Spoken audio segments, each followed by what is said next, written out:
The Pious Midwives by Ginzberg.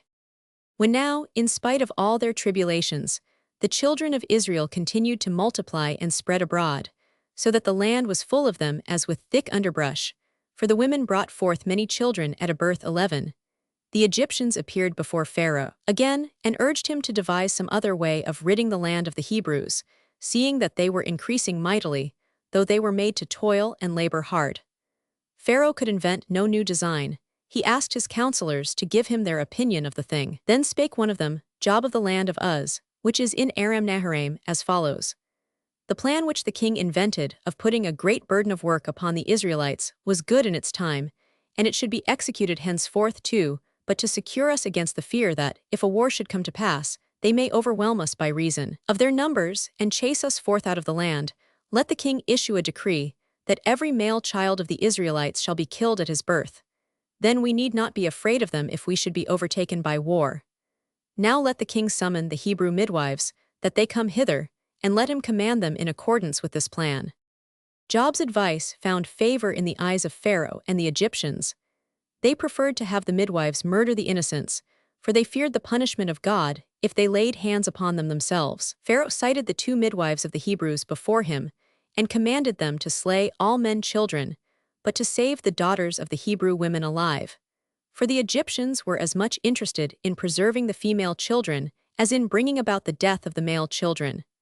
They were very sensual, and were desirous of having as many women as possible at their service.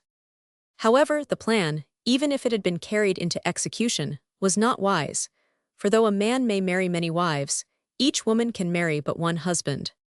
Thus a diminished number of men, and a corresponding increase in the number of women, did not constitute so serious a menace to the continuance of the nation of the Israelites as the reverse case would have been.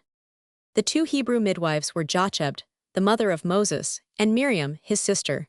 When they appeared before Pharaoh, Miriam exclaimed, Woe be to this man when God visits retribution upon him for his evil deeds. The king would have killed her for these audacious words, had not Jochebed allayed his wrath by saying, Why dost thou pay heed to her words? She is but a child, and knows not what she speaks.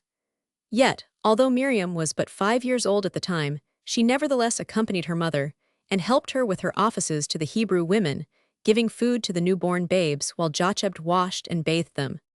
Pharaoh's order ran as follows. At the birth of the child, if it be a man-child, kill it, but if it be a female child, then you need not kill it, but you may save it alive. The midwives returned, How are we to know whether the child is male or female? For the king had bidden them kill it while it was being born. Pharaoh replied, If the child issues forth from the womb with its face foremost, it is a man-child, for it looks to the earth whence man was taken. But if its feet appear first, it is a female, for it looks up toward the rib of the mother, and from a rib woman was made. 15. The king used all sorts of devices to render the midwives amenable to his wishes. He approached them with amorous proposals, which they both repelled, and then he threatened them with death by fire. But they said within themselves, Our father Abraham opened an inn, that he might feed the wayfarers, though they were heathen, and we should neglect the children, nay, kill them. No, we shall have a care to keep them alive. Thus they failed to execute what Pharaoh had commanded. Instead of murdering the babes, they supplied all their needs. If a mother that had given birth to a child lacked food and drink, the midwives went to well-to-do women and took up a collection, that the infant might not suffer want. They did still more for the little ones. They made supplication to God, praying, Thou knowest that we are not fulfilling the words of Pharaoh, but it is our aim to fulfill thy words. O that it be thy will, our Lord, to let the child come into the world safe and sound, lest we fall under the suspicion that we tried to slay it, and maimed it in the attempt. The Lord hearkened to their prayer, and no child born under the ministrations of Shiphrah and Puah, or Jochebed and Miriam, as the midwives are also called, came into the world lame or blind or afflicted with any other blemish. 17. Seeing that his command was ineffectual, he summoned the midwives a second time and called them to account for their disobedience. They replied, This nation is compared unto one animal and another, and in sooth the Hebrews are like the animals. As little as the animals do they need the offices of midwives. These 2 God-fearing women were rewarded in many ways for their good deeds.